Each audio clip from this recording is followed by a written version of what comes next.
Hello everyone, welcome back to my channel. I'm Em, and this is going to be my November wrap-up video. I'm sad to report that this is the month where it changes from FMK to SMK because I think YouTube is getting mad that I'm swearing so much in one video. So I'm kind of disappointed in me. I feel like I caved to the man, but it is what it is. What do I want to tell you about? Do I want to tell you anything about November? It was a really long month. It was not my best month ever.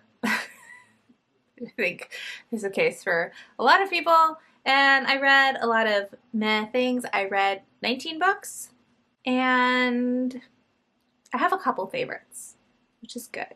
But we're going to jump right in. Like I said, this is SMK, so I have all the titles of the books I read in here. I'm going to draw 3 at a time, and we are going to pick what I will smooch, what I will marry, and what I will kill. And sometimes I kill books that I really liked because of just the other books that it is drawn with, so anything could happen. Last month I told you my favorites before we jumped in. This month I think we're just gonna jump in. So let's do it. Let's draw our first 3. Sorry, I've been on the verge of getting a cold for like 3 days now, so like my throat is a little achy, but not a full-blown sore throat.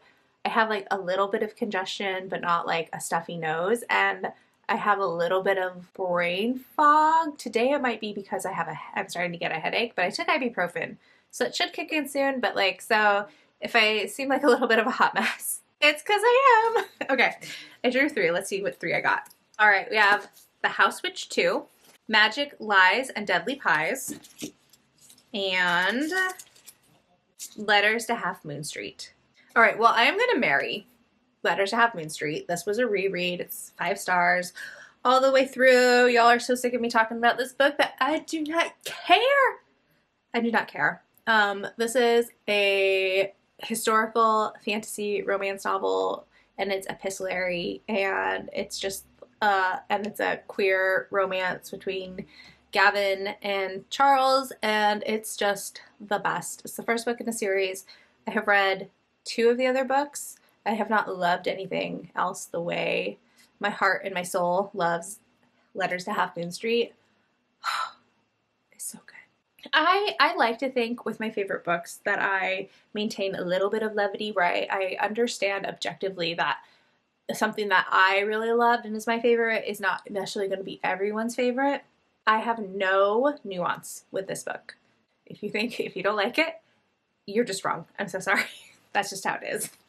Okay, and then I am going to smooch Magic, Lies, and Deadly Pies by Misha Pop. This is the first book in a cozy romance series. This also kind of has a little bit of a magical element where the main character, oh, I forgot her name because this was the first thing I finished in November, Daisy, she can bake intention into her pies. And so she has her like main pie business, and then she has like her underground pie business where she uses her magical ability to kill men who take advantage and or harm women.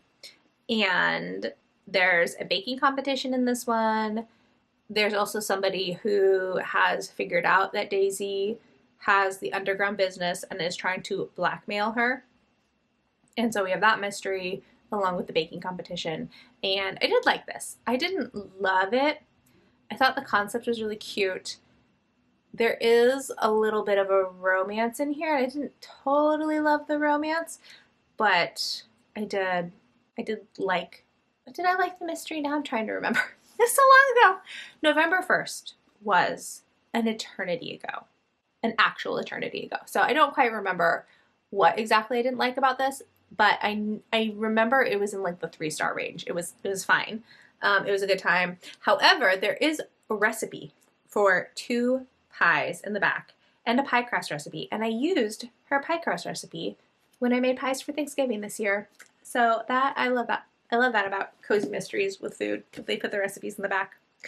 And then I'm going to kill The House Witch 2. This, I started off having such a good time with this. This is a sequel to The House Witch, obviously. And we're following Finley, who is a magic wielder and is also the the cook for this castle. And in this one, we're building up to a war. And so Finley is recruited to be a spy for the king. And there's, of course, lots of other things going on. Like, this is a heavily political book for what is supposed to be cozy fantasy. And I actually decided to DNF the series after finishing this because while there were things that I really liked, I realized when I finished this that Delamock does not know how to end a book, because the first book and then this book just end. There's no resolution. We don't wrap anything up. We don't, like, it just, the book just stops.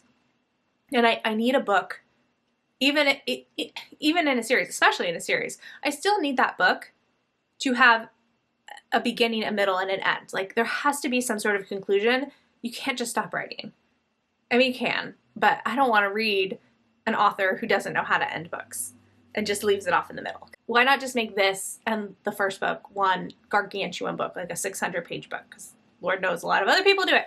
And then there was there's a weird thing with a character who is a bad guy, but maybe also had a mental illness, and maybe was also, I couldn't tell with the language if this character was supposed to be trans or gender fluid or just a dude who enjoys wearing women's clothes. Like, it was really unclear. The language wasn't very good. And if I had been liking the story more, maybe I could have, what is this? Done something in my brain to make it not okay, but not be a deal breaker. But it was kind of just the straw that broke the camel's back, basically. And I think I'm done with this series. And I don't know that I would really recommend it anymore. I have fond memories of the first book, but now I'm kind of second guessing everything I thought I knew. So I will be unhauling this and book one, and I don't feel obligated to read this series anymore, which is kind of nice because that's one less series to keep up with. Okay, let's draw 3 more. We have Democracy Awakening, Power Unbound, and Grimm's Fairy Tales. This one's kind of hard. Well, one of them's not hard. Okay. I am going to marry Democracy Awakening, Notes on the State of America by Heather Cox Richardson. This was my coping mechanism post-election.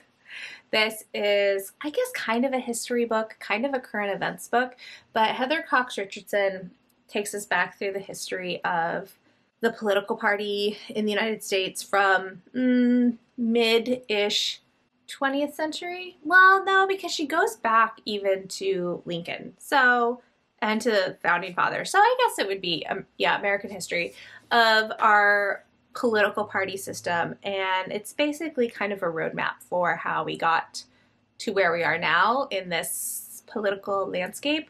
And I found it not comforting, but oddly reassuring, because it really reinforced that we have been here before, that this playbook is not a new playbook. It has been recycled many, many times, and we have made it through to the other side and then have been able to make progress, even though it feels like we're taking 10 steps back. So this is a cycle that we've experienced as a nation before, and so it made me hopeful that we will be able to come out on the other side and make progress as a country.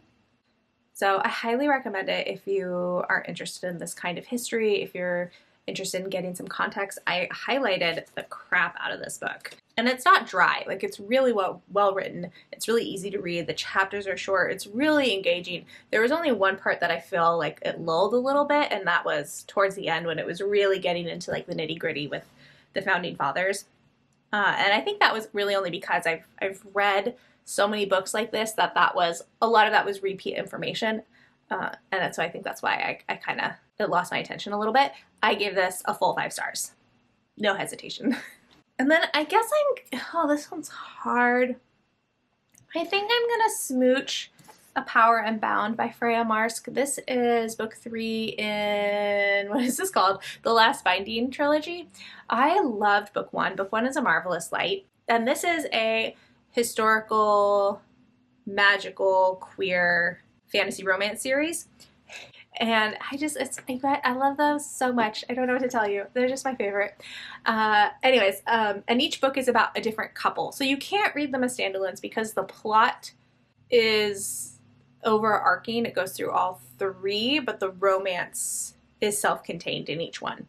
And in this one, where our romantic couple is our Jack, who has been a character in all the books, and then, Alan, yes, who is a newspaper man, journalist, who we met in book 2. And this is wrapping up the series, the plot, the mystery that we've been going through with the other 2 books. I didn't love this the way I thought I was going to. I fully expected this to be a 5-star book, and it was sadly just a 3.75 for me. I'm really bummed. I think Freya Marks was just trying to cram too much into this book. I feel like we would have been better served if this was a quartet instead of a trilogy. I really felt like the plot needed one more book because it was just too fast-paced, I think, for this whole book. There are times where I really loved the romance and I was kind of swoony, and there were times where I just was not as into it as I wanted to be, and I had fully anticipated being obsessed with Jack and Alan. Are those even their names? Yes, thank goodness. Okay. And I wasn't. And part of that could have been November and just the mental headspace that I was in. But I just don't know. I don't know which one it is. But that's another series that I finished, so yay me. And then I guess I'm going to be killing Grimm's Fairy Tales, which, hear me out, the audiobook quality for this was so good. There were so many fantastic narrators reading these stories. We had Robin Miles, January Lavoie, Bonnie Turpin, Catherine Kellgren, rest in peace. So many absolutely phenomenal narrators. And part of it was a nostalgic read because I grew up on Grimm's Fairy Tales. Like, these were the stories that I was raised on in my house. And so I have a lot of nostalgic fondness for them. But this read through, I really felt how unfair fairy tales are towards girls and women, and the horrific ways the girls and women are punished for not behaving the way they were expected to. And that really hit hard this time.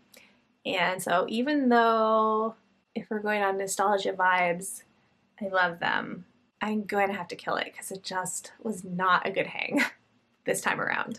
All right, our next group of 3 is going to be So Thirsty by Rachel Harrison, Long Live Evil. Have I been saying the authors? I don't remember. Okay, by Sarah Reese Brennan. I guess we're saying them now. And Haunted Holiday by Kirsten White. Okay, we are going to marry Haunted Holiday by Kirsten White. This is book 5 in the Sinister Summer series. This is a middle grade series following the sinister Winterbottom children as they try to discover where their parents have gone and unraveling all the secrets that their parents have been keeping from them. This is the conclusion of the trilogy. I think I said that already. But we get all the answers in this one, and it was really fun. It wasn't a favorite. Again, I didn't love this the way as much as I loved book 1. I don't know why conclusions to series did not work for me this month. It just did not work. I wanted to be obsessed and I just wasn't. But I really love this series as a whole. Like, as a whole, I think this series is really great. I think it's a great middle grade book for kids who want a mystery and they want a little bit of creep, but they don't want it to actually be scary. Because these books act like, you know, they're going to be a scary time, and they're maybe more gothic, I think, than creepy, now that I'm saying all these words out loud. And I didn't realize this was the final book until I was maybe 3/4 of the way through it, so I'm kind of sad it's over. But again, if you're looking for a middle grade series that's maybe a little bit more gothic than scary, I'd really recommend this one. I think it's really fun. Oh, I remember. I think this one isn't as funny as the other books are, and I think Kirsten White got a little clubby with her message and her metaphor, as in like beat you over the head with it. And I think you can still be subtle even in books written for children. I think kids are incredibly smart and will pick up on what you're trying to say without being over the top and preachy about it. That's why I didn't love it.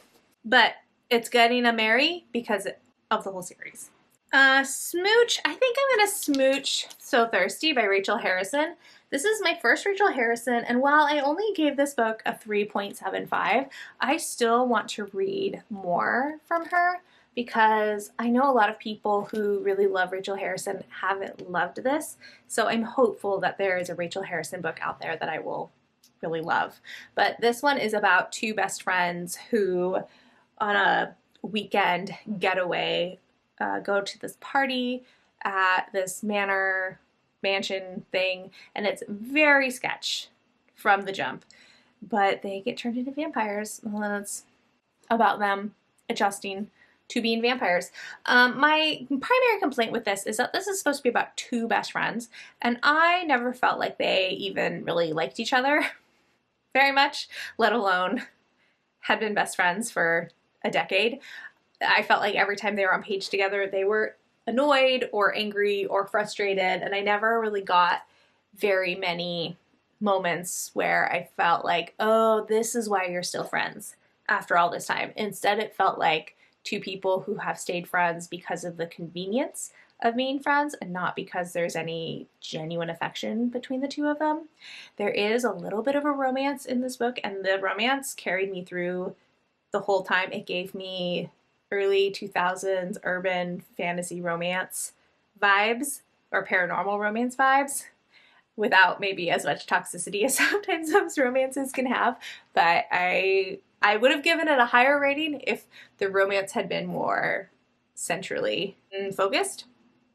Sure, we'll say that's the word. All right, y'all, the brain fog is really kicking in right now. Wish me luck. And then I'm Gonna Kill Long Live Evil by Sarah Reese Brennan. I didn't like this. I feel like, say it with me, it's too long. It's too long.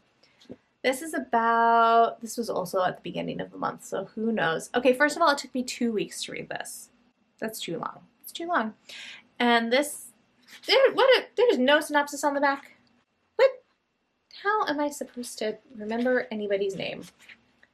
There's not a synopsis on the back. Okay, this is about Ray, who has stage 4 cancer. And she gets visited in her hospital room by this woman who says that if Ray goes into the world of her favorite fantasy series and gets this flower, that she will wake back up and she will be cured of cancer. And if she doesn't, then she'll just die, and she's gonna die anyway. So she figures she has nothing left to lose and agrees and goes into her this fantasy book world, but wakes up as the villain.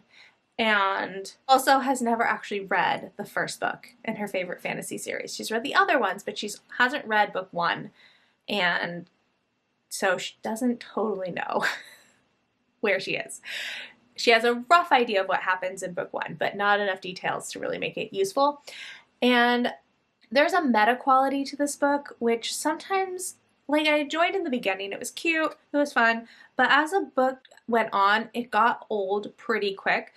Ray frequently will make comments on how, oh, this is a book world, these people aren't real, it doesn't matter what I do, and it went on for too long, and it got really annoying, and it got too repetitive. The pacing for me also felt a little uneven. There were parts that were really fast-paced, and there were other parts that would drag. I found the book characters way more interesting than the real-world characters, and I think I said it in the vlog that I finished this in, but I wish, like, the ending is great, and the lead-up to the ending is great, and I wish I had been as engaged for the 85% of the book leading up to that point as I was for the last 15%. Because then it would have been so much higher rating. But as it was, I think I put this in a low 3, maybe a 2.75. But I just didn't love this the way I was hoping to. Okay, next up we have The Nightmare Before Christmas. Oh, are we doing names by Sarah Rasch? Rasch? What do we think, friends? Raasch. How do I say that? Middle Game by Shannon McGuire. And Your Guide to Not Getting Murdered in a Quaint English Village by Maureen Johnson and Jay Cooper. Oh, this one's hard. Oh no. Okay. Oh, oh no, I don't want to kill anything. Dang it. I'm gonna marry Middle Game by Shauna McGuire. This was a reread for me. This is the first time I've reread this book since it came out in 2019 or 2018. And this is about Roger and Dodger, who are brother and sister, but they were made through alchemy and are supposed to embody this doctrine that this group of alchemists have studied for years and years and years. And it's got a little bit of a split timeline because you're moving back and forward in time and it's not always very linear, but I really love the characters in here.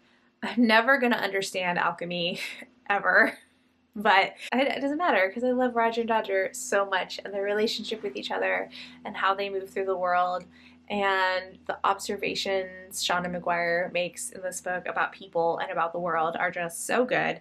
And it was a 5-star again, man. And then I guess, okay, hear me out.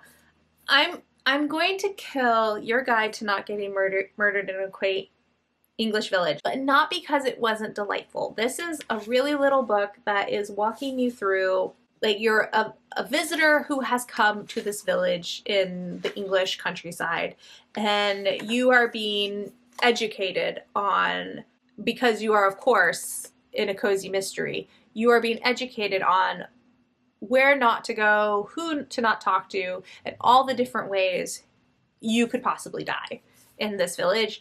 And there are quizzes to see if you have learned anything and if you will survive your encounters with all these different characters. It is very funny if you are a cozy mystery reader, or especially like a cozy historical mystery reader. It's really funny. It's like very niche, obviously, but I think it was really delightful. And I'd had this on my shelf for a really long time. My husband gave it to me as a present. And I'm so happy I finally read it because it was just such a lovely little 30-minute read. But I'm going to kill it because it is like so specific in its niche. And once you've read it, there's no real reason to go back and reread it, but it was a good time. And then I am going to smooch The Nightmare Before Christmas by Sarah Rash. This book had no business being this cute. It was so cute. We're in our world, our present time, but in this world, holidays exist in like a parallel dimension and influence the real world, but regular people don't know about the holiday world. And we are following Cole, who is the Prince of Christmas, and Hex, who is the Prince of Halloween. And there's like a secret relationship. They're supposed to be competing for the hand of the Princess of Easter, but instead they are catching feelings for each other. It's so cute. It was so cute. I was absolutely obsessed with it.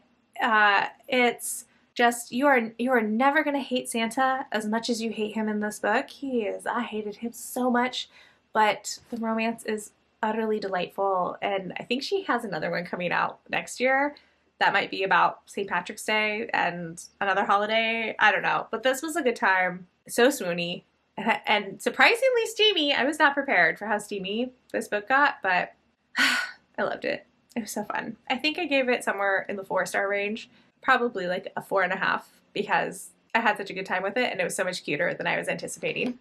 All right, next we have Diavola by Jennifer Thorne. We Used to Live Here by Marcus Clear? Yeah. And, Caroline's Heart by Austin Chant. All right, I'm gonna marry, did I say Diavola or Diavola? Anyways, we're gonna marry this one. This is horror. It is haunted house horror. This family goes on vacation in Italy, in the Tuscan countryside, and there's something wrong with the house. And you know there's something wrong with the house from the get-go. There's also something very wrong with this family. They are horrendously toxic to each other, so passive-aggressive, and one of those families where every little infraction gets brought up at every single family gathering. My immediate family is not like this, but I have secondary, is that what it's called? Relatives who every time we get together, have to bring up something embarrassing that I did when I was a child. And oh, I hate it so much. It just makes my head boil right off. That doesn't make sense, but I felt for Anna so much because they just bring up these events that were so little or did not mean the things that they thought they meant. And anyways, so there's great tension. I was so tense the entire time, partly because I want to know what was going on with the haunted house, and the haunted house was so creepy, and partly because Anna's family was the worst. I have never rooted so hard for good things to happen to a character, because every time something horrible happened in this book, and a lot of horrible things happened in this book, my heart just broke for her because I wanted her to have good things and to be okay. I absolutely love this. This is... Ooh, is this my other 5-star? Did I give this 5 stars? Hold, please. Important distinction. I need to know. And yes, I should be able to remember, but I think we've established brain fog. Y'all, I gave this 5 full stars. Anyways, it was great. And now I'm going to go read Loot, which is also by Jennifer Thorne, which I've heard really mixed reviews for, but because I loved this so much, I'm just going to assume that I'm also going to love Loot. And if you disagree, don't tell me yet.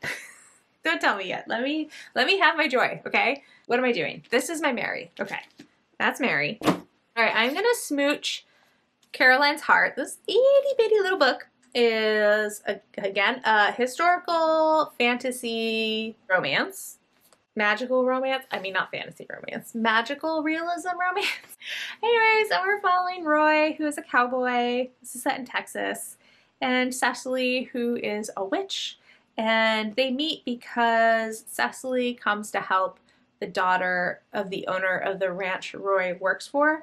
Roy is also trans, but he is very much secretly trans because, hello, historical Texas. And I thought this was fine. I think I gave it like a 3.5. It was okay. It was not my favorite Austen Chant. So I think this book's saving grace is that it was so short, but also maybe to its detriment because I would have liked a little bit more world building, a little bit more build up for the romance. This is a little insta-lovey, but not too bad because at the time that the book starts, Cecily and Roy have already known each other for a little bit, and Roy has had a crush on Cecily for a long time. Cecily is very prickly, which I always enjoy when the heroine is the prickly one. That's always a good time. If you haven't read Austen Chant yet, I would not start with this one. I would start with Peter Darling. That is my favorite. I know Coffee Boy is also one of his like really popular books, but I haven't read that one yet. And then We Are Gonna Kill We Used to Live Here. I feel so sucker punched by this book. I was so into it when I started it. It was fast paced. There's mixed media components because you have all these documents and transcripts in between each chapter. There's Morse code on the bottom of those mixed media pages. So you feel like you're a detective yourself because you're looking up, or at least I was looking up, a Morse code alphabet trying to crack the code. And the ending did not deliver on the promise of the first half of the book. For me, I found the ending incredibly disappointing. But okay, let me tell you. Okay, this one is about a couple named Eve and Charlie who are house flippers, and they have just recently moved into this house that is practically in the wilderness in Oregon. And Charlie has gone into town, and there's a knock on the door, and it's this family who says the dad grew up in this house and he wants to come in and show his family where he grew up. And Eve does not want to let them in, but because she is such a people pleaser, against her better judgment, she lets them in, and then she cannot get them to leave. And I think this book was trying to do too many things. It was trying on too many tropes.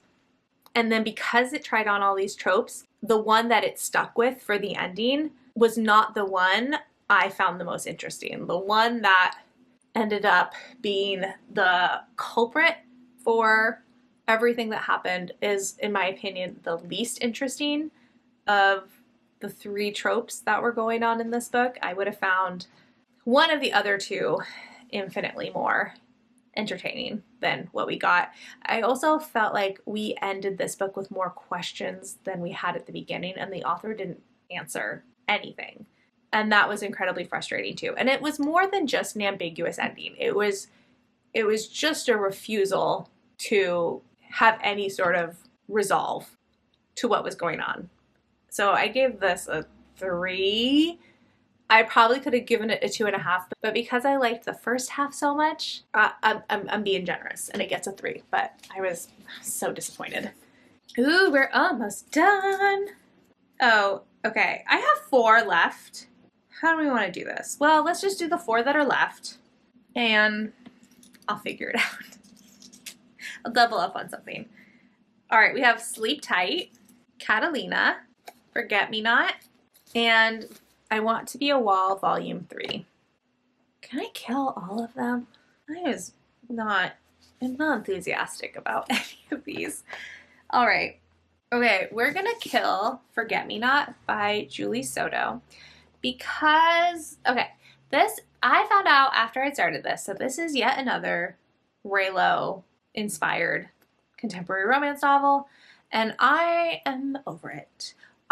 For me, I have decided, based on what I have read, that Raylo is shorthand for the guy gets to be rude, that he gets to be a dick, and it's a free pass, and he may grow, and he may change, he may not, and more importantly, he is a dick to the heroine, to the person he is supposed to be falling in love with, and she is supposed to be falling in love with him, which I don't get, because he's not nice to her. Like, especially in this book.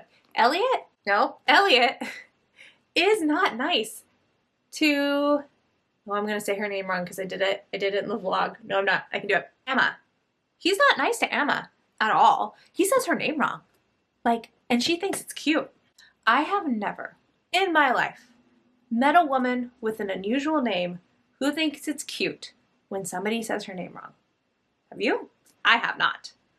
It is, in fact, the opposite, where they are very on top of correcting you if you don't pronounce their name correctly, as they should be, because if you want someone to fall in love with you, I feel like the bare bones is that you say their name correctly. And she's like, oh, it's so cute how he's too lazy to get his vowels right and calls me Emma. No, girl, it's not. It's not. So anyways, I thought this was fine. I mean, it was fine. It was a quick read. It was entertaining. I don't think I like weddings in books. Emma is a wedding planner, and Elliot is a florist, and so there's a big wedding that they're planning, and of course, like, it's a disaster, but I don't think I like weddings in books. It's too much extra stress, and I don't like it, and I don't want to read any more Raylo fan fiction. Don't let me read anymore. Stop me when I try to pick it up. All right, and then we are going to smooch. We'll smooch too. We'll smooch Sleep Tight and I Want to Be a Wall, Volume 3. Sleep Tight is, well, it thinks it's a horror. I think it's a police procedural thriller about Tess, who, God, how do I say this succinctly? Okay, so this book starts on the night that this serial killer is going to be executed. He's been in jail for 20 years, and the night that he is executed, the 2 police officers who are responsible for arresting him are brutally murdered in their homes. And we are following Tess, who's the daughter for one of those police officers. And the next day, her daughter is abducted by somebody who is claiming to be connected to the serial killer that was executed. So we're following Tess as she is trying to find her daughter and to solve, like, who is trying to avenge the serial killer, basically. This was really fast-paced. It was really easy to read. It was really fun. My critique for this is that the author gave away his plot twists right before they happened, which really sucked because then it took the impact out of the twists. Other than that, like, if he hadn't done that to himself, I would have loved this so much. But as someone who does not predict how books are going to end, the fact that I was like, oh, this is going to happen, and then 5 pages later it would happen, I was like, man, I don't want to be able to guess I want you to surprise me. But I think it was a really fun, fast-paced. Like, as somebody who doesn't really read thrillers, I thought it was really fun. And then I Want to Be a Wall by Hunami Shirano. This is the last book in a little manga series about a gay man and an asexual woman who enter into a marriage of convenience. And this is a really lovely series about non-romantic love and these two characters building trust and connection and affection with each other that is not based in romance. And I felt like this is the last volume. It is like almost twice the size of the other two, so it's definitely longer. I didn't enjoy this one as much. We're definitely going into heavier topics with this one than we had in the other two, but at the end of the day, I just really love the relationship built between these characters and how they are really just fumbling their way through building a life together.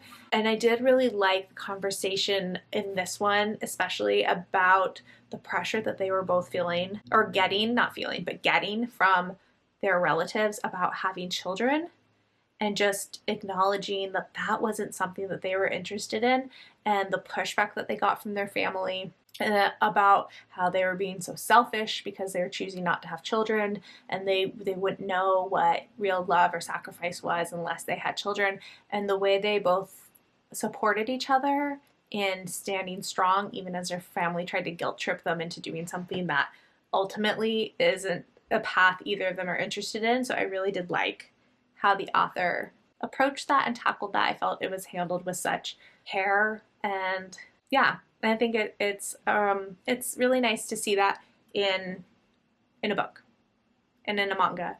And in Nevada, people are gonna say that you don't know what you're talking about, but this is like a deeply personal decision, and you are the one who knows you best about whether or not parenthood is a path that you are gonna want to go down. So I really like that.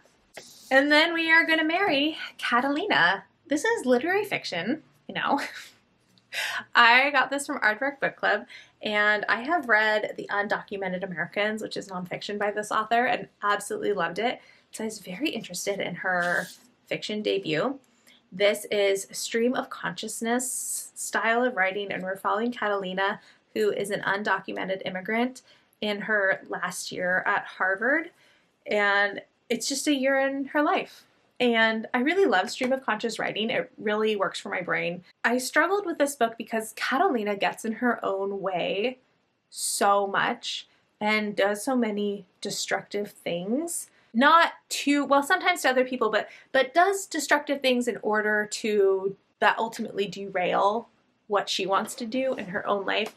But I really loved the writing. I thought this was an interesting concept, and yeah, I hope she writes more fiction because I'd be interested in what else she has to do. I think this took a lot of the themes from The Undocumented Americans and really explored them a little bit more in depth. This is set in, I think it was 2008, when Obama was really pushing to get the Dreamers Act through Congress, and it kept getting filibustered.